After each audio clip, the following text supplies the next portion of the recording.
So yes all, I once again welcome you back and here is one doubt clearing session.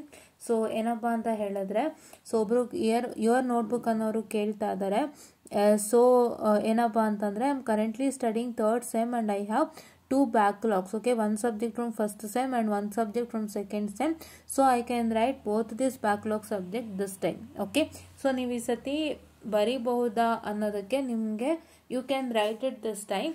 So ಅದಕ್ಕೆ ನಾನು ಒಂದು ಸತಿ time ಟೇಬಲ್ನ check ಮಾಡಿಬಿಡ್ತೀನಿ. ಇಲ್ಲಿ ತಡೀರಿ, ಅಲ್ಲಿ check with the time table whether first ಇಯರ್ಗೆ ಅನೌನ್ಸ್ ಆಗಿದೆಯಾ ಅಂತ, ಬಿಕಾಸ್ ಫಸ್ಟ್ ಇಯರ್ಗೆ ಇನ್ನೂ ಅನೌನ್ಸ್ ಆಗಿಲ್ಲ. ಸೊ ಹಾಗಾಗಿ ನಾನು ನೋಡ್ತಾ ಇದ್ದೀನಿ, ಒಂದು ನಿಮಿಷ ಇರಿ ಹಾಗೆ, ಓಕೆನಾ. So just a minute, I'll just check with it and tell you timetable. Okay, so ನಿಮಗೆ ಮೋಸ್ಟ್ಲಿ ಈಗ ಫಸ್ಟ್ ಇಯರ್ಗೆ ಅನೌನ್ಸ್ ಆಗಿಲ್ಲ ಅಂತ ಕಾಣುತ್ತೆ. Mostly only for starting from third sem ನಮ್ಮ ಎಕ್ಸಾಮ್ಗೆ ಅನೌನ್ಸ್ ಆಗಿರೋ ಅಂಥದ್ದು. ಸೊ ಹಾಗಾಗಿ ನೀವೇನು ಮಾಡ್ತೀರಾ ಅಂತಂದರೆ, ಈಗ ನೆಕ್ಸ್ಟ್ ಅನೌನ್ಸ್ ಆಗುತ್ತೆ ಫಸ್ಟ್ ಸೆಮ್ಗೆ, ಯಾವಾಗ ಬರೀತೀರಾ ಅಂತ. ಓಕೆನಾ, 2 ಸಬ್ಜೆಕ್ಟ್ಸ್ ಅಲ್ಲ, you can write it, no problem. See, ನಾನು ಇದೇ ಹೇಳೋದು. ಸೊ ಏನಪ್ಪ ಅಂದರೆ, it is all your comfort zone, ಆಯಿತಾ. ಸೊ ಕಂಫರ್ಟ್ ಝೋನ್ ಅಂದರೆ ನಿಮ್ಮ ಕಂಫರ್ಟ್ ಝೋನ್ ಏನಿದೆ, ಸೊ ಅದ್ರ ಪ್ರಕಾರ ಅರ್ಥ ನೀವು ನಿಮ್ಮ ಎಕ್ಸಾಮ್ಸನ್ನು ಬರ್ರಿ ಅಂತ ಹೇಳಿದ್ದೆ.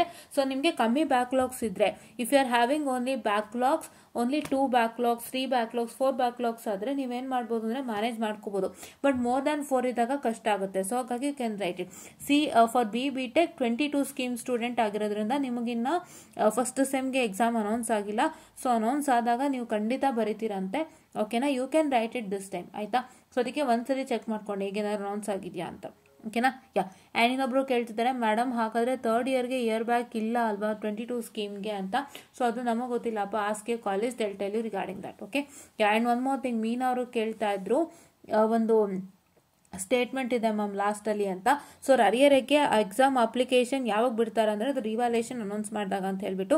ಸೊ ಹಾಗಾಗಿ ಮೀನಾ ಹೊಸ್ಮನಿಯವರೇ ದಯವಿಟ್ಟು ಚೆಕ್ ಮಾಡ್ಕೊಳ್ಳಿ. ಒಂದು ಸಲ 15, 17 ಮತ್ತು 18ದು ಅನೌನ್ಸ್ ಆಗಿದೆ ಅಪ್ಡೇಟೆಡ್ ರಿಸಲ್ಟ್ಸು. ಸೊ ದಯವಿಟ್ಟು ಒಂದ್ಸಲ ಚೆಕ್ ಮಾಡ್ಕೊಳ್ಳಿ. ಒಂದ್ಸಲ ಚೆಕ್ ಮಾಡಿಕೊಂಡು ನನಗೆ ನಿಮ್ಮ ಸ್ಟೇಟಸನ್ನು ದಯವಿಟ್ಟು, ನೀವು ಹೇಗೂ ಗ್ರೂಪ್ ಜಾಯ್ನ್ ಆಗಿದ್ದೀರಲ್ಲ ನಮ್ಮ ಎನ್ಲೈಟೆಂಡ್ ಎಡ್ಯುಕೇಟರ್ಸ್ ಟೆಲಿಗ್ರಾಮ್ ಗ್ರೂಪ್, ಅಲ್ಲಿ ನನ್ನದು ಅಕೌಂಟ್ ಇದೆ ಎನ್ಲೈಟೆಂಡ್ ಎಡ್ಯುಕೇಟರ್ಸ್, ಅಲ್ಲಿ ನೀವು ಪರ್ಸನಲ್ ಆಗಿ ಕಾಮೆಂಟನ್ನು ತಿಳಿಸಿ ಏನು ಮ್ಯಾಟರ್ ಅಂತ, ಏನು ಅಪ್ಡೇಟ್ ಆಗಿದೆ ಏನು ಆಯ್ತಾ ಅಂತ. Because I all need your help for this. Because ಒಬ್ರದ್ದು ಸ್ಟೂಡೆಂಟ್ದು ನಾನು ಚೆಕ್ ಮಾಡಿದಾಗ ಅವ್ರದ್ದು ಏನಾಗಿದೆ ಅಂತಂದರೆ, ಅವ್ರದ್ದು ಏನು ಅಪ್ಡೇಟ್ ಆಗಿಲ್ಲ, it is on the same date and ಅವ್ರದ್ದು ಸೇಮ್ ಇದೆ ಮ್ಯಾಥಮೆಟಿಕ್ಸು. ಸೊ ಹಾಗಾಗಿ ನನಗೆ ಅದೊಂದು ಡೌಟ್ ಆಯಿತು. ಸೊ ನಿಮ್ಮೆಲ್ಲರಿಗೂ ಯಾರ್ಯಾರಿಗೆ ದಯವಿಟ್ಟು ಇಲ್ಲಿ ಕಾಮೆಂಟ್ ಸೆಕ್ಷನಲ್ಲಿ ತಿಳಿಸಿ, ನಿಮ್ಮೆಲ್ಲರಿಗೂ ರಿಸಲ್ಟ್ಸ್ ಈಗ ಅಪ್ಡೇಟ್ ಆಗಿರೋದ್ರಲ್ಲಿ ಯಾರ್ಯಾರ್ದೆಲ್ಲ ಕ್ಲಿಯರ್ ಆಗಿದೆ ಅಂತ ಹೇಳಿ, so that I can get to know. Because ಏನು ಅಂತಂದರೆ ಅವ್ರದ್ದು ಎಫ್ ಅಂತಲೇ ತೋರಿಸ್ತಾ ಇದೆ, ಪ್ಲಸ್ ಡೇಟ್ ಬಂದು 10th ಮಂತೇ ತೋರಿಸ್ತಾ ಇದೆ. ಸೊ ಹಾಗಾಗಿ ನಂಗೊಂದು ಸ್ವಲ್ಪ ಡೌಟ್ ಆಯಿತು. ಸೊ ದಯವಿಟ್ಟು ಹೆಲ್ಪ್ ಮಾಡಿ. ಆ್ಯಂಡ್ ಮೀನಾ ಹೊಸ್ಮನಿಯವರೇ ನನಗೆ ಟೆಲಿಗ್ರಾಮಲ್ಲಿ ಅಪ್ಡೇಟನ್ನು ತಿಳಿಸಿ ದಯವಿಟ್ಟು, ಏನು ಸ್ಟೇಟಸ್ ಆಯಿತು ಅಂತ. ನೀವು ಏನಾದರೂ ರಿವ್ಯಾಲ್ಯೂಯೇಷನ್ಗೆ ಅಪ್ಲೈ ಮಾಡಿದ್ದು ಯಾವುದಾದ್ರೂ ಆ ಥರ ಇತ್ತು ಅಂತಂದರೆ ದಯವಿಟ್ಟು ನೀವು ಚೆಕ್ ಮಾಡಿಬಿಟ್ಟು ಈಗ ರಿಸಲ್ಟ್ಸ್ನ ನನಗೆ ಅಪ್ಡೇಟ್ ಮಾಡಿ. ಓಕೆನಾ, ಆ್ಯಂಡ್ ಅದರ್ಸ್ ಕೂಡ ನಂಗೆ ಸ್ವಲ್ಪ ಹೆಲ್ಪ್ ಮಾಡಿ. ಸೊ ಚೆಕ್ ಮಾಡಿ 15, 17, 18 ಯಾರ್ಯಾರು ರಿವ್ಯಾಲ್ಯೂಯೇಷನ್ಗೆ ಹಾಕಿದ್ರಿ ಅವರೆಲ್ಲರಿಗೆ ಅಪ್ಡೇಟ್ ಆಗಿರೋ ರಿಸಲ್ಟಲ್ಲಿ ಚೆಕ್ ಮಾಡಿ. ನಿಮಗೇನಾದ್ರು ರಿಸಲ್ಟ್ಸ್ ಅಪ್ಡೇಟ್ ಆಗಿದೆಯಾ, ಪಾಸ್ ಅಂತ ಆಗಿದೆ ಅಂತ ಚೆಕ್ ಮಾಡಿಬಿಟ್ಟು ಹೇಳಿ. ಓಕೆನಾ, so this is what is all doubt sessions ಅಂತ ಹೇಳ್ತಾ, ಸೊ ಈ ಡೌಟ್ ಸೆಷನ್ ಎಲ್ಲರಿಗೂ ಹೆಲ್ಪ್ ಆಗುತ್ತೆ. ದಯವಿಟ್ಟು ಒಂದು ಯೋಚನೆ ಮಾಡಿ, ನೀವು ಎಷ್ಟು ಸಬ್ಜೆಕ್ಟ್ ಇಟ್ಕೊಂಡಿದ್ದೀರಾ and how is your subject, ಅದನ್ನು ನೆನಪಿನಲ್ಲಿ ಇಟ್ಕೊಂಡು according to your comfort zone you do it. Because everybody's comfort zone is different and everybody's understanding is different, everybody's brain is different. ಅದು ನೆನಪಿನಲ್ಲಿ ಇಟ್ಕೊಳ್ಳಿ. ಒಬ್ಬೊಬ್ರಿಗೆ ಒಂದೊಂಥರ ಓದೋ ಇದು ಕೆಪಾಸಿಟಿ ಇರುತ್ತೆ. ಸೊ ಕೆಲವ್ರಿಗೆ ನಾನು 10 ಸಬ್ಜೆಕ್ಟ್ ಕೊಟ್ಟರು ಓದಿ ನಾನು ಬರೀತೀನಿ ಅನ್ನೋರು ಇರ್ತಾರೆ. ಕೆಲವರು ನನಗೆ ಇಷ್ಟೇ ಸಬ್ಜೆಕ್ಟ್ಸ್ ಆಗಬೇಕು, ನಂಗೆ ಅದಕ್ಕೂ ಮೇಲೆ ತೊಗೊಳಕ್ಕಾಗಲ್ಲ, ಸ್ಟ್ರೆಸ್ ಆಗುತ್ತೆ ಅನ್ನೋರು ಇರ್ತಾರೆ. ಸೊ ನಿಮ್ಮ ಯೋಚನೆಗೆ ತಕ್ಕಂತೆ ನೀವೇನು ಮಾಡ್ಬೋದಪ್ಪ ಅಂತಂದರೆ, you can just you can just what I can say, you can just do it. ಓಕೆನಾ, ಸೊ ಇದೊಂದನ್ನು ಮಾಡ್ಕೊಳ್ಳಿ, ದಯವಿಟ್ಟು ತಪ್ಪಿಸ್ಬೇಡಿ. ಯಾಕೆ ಅಂತ ಹೇಳಿದ್ರೆ, ಸೊ ಇದು ನಿಮ್ಮ ಲೈಫ್, ಆಯಿತಾ. ಸೊ ನಿಮಗೆ ಯಾರೋ ಹೇಳ್ತಾರೆ ಇಷ್ಟೇ ಸಬ್ಜೆಕ್ಟ್ಸ್ ಬರೀಬೇಕು, ಇಷ್ಟು ಸಬ್ಜೆಕ್ಟ್ಸ್ ಇದೆ, ಇಷ್ಟೂ ನಾನು ಬರೀಬೇಕು, ನಾನು ಇಷ್ಟೂ ಬರೆದು ಪಾಸ್ ಮಾಡಲೇಬೇಕು ಒಂದೇ ಶಾರ್ಟಿಗೆ ಅನ್ನೋಂಥದ್ದನ್ನ ನಿಮ್ಗೆ ಯಾರಾದರೂ ಹೇಳ್ತಾ ಇದ್ರೆ ದಯವಿಟ್ಟು ಅದನ್ನು ಕೇಳಿದಂತೆ ನಿಮಗೆ ಯಾವುದು ಕಂಫರ್ಟೇಬಲ್ ಇದೆಯೋ ಅದನ್ನ ಮಾಡ್ತಾ ಬನ್ನಿ. ಬಿಕಾಸ್ ನಿಮ್ಮ ಕಂಫರ್ಟೇಬಲ್ ನಿಮಗೆ ಮುಖ್ಯ.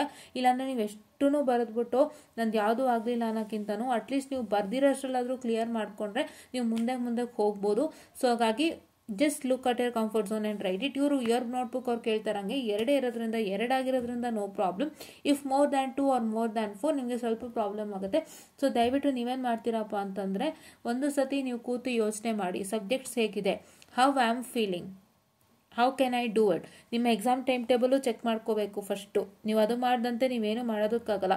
ನಿಮ್ಮ ಎಕ್ಸಾಮ್ ಟೈಮ್ ಟೇಬಲ್ನ ಚೆಕ್ ಮಾಡ್ಕೊಳ್ಳಿ. Check your stress level and also check your subjects. Check your subjects and ಹೇಗಿದೆ ಅಂತ ನೋಡ್ಕೊಳ್ಳಿ. ಆ ಸಬ್ಜೆಕ್ಟ್ಸ್ಗಳು ನಿಮ್ಗೆ ಎಷ್ಟು ಮಟ್ಟದ ಒಂದು ಕಂಫರ್ಟನ್ನು ಕೊಡ್ತಾ ಇದೆ ಆ್ಯಂಡ್ ನಾನು ಅಷ್ಟು ಸಬ್ಜೆಕ್ಟ್ಸ್ನು ತೊಗೋಬೋದಾ ಎಲ್ಲ ಥರ ನೋಡಿಬಿಟ್ಟು ಆಮೇಲೆ ನೀವು ನಿಮ್ಮ ಎಕ್ಸಾಮ್ಗೆ ಪ್ಲಾನನ್ನು ಮಾಡಿ ಯಾರಾದರೂ ಕೇಳಿದ್ರೆ ಹೇಳಿ, ಸೊ ನನಗಿಷ್ಟು ತಗೊಳ್ಳೋಕ್ಕೆ ತುಂಬ ಜಾಸ್ತಿ ಅನ್ನಿಸ್ತು, so I'm breaking it out myself and I'm taking this ಅಂತ ಬ್ಯಾಕ್ಲಾಗ್ ಇರೋರು ಎಸ್ಪೆಷಲಿ. ಓಕೆನಾ. So this is what is all I was about to tell you ಅಂತ ಹೇಳ್ತಾ ಥ್ಯಾಂಕ್ ಯು.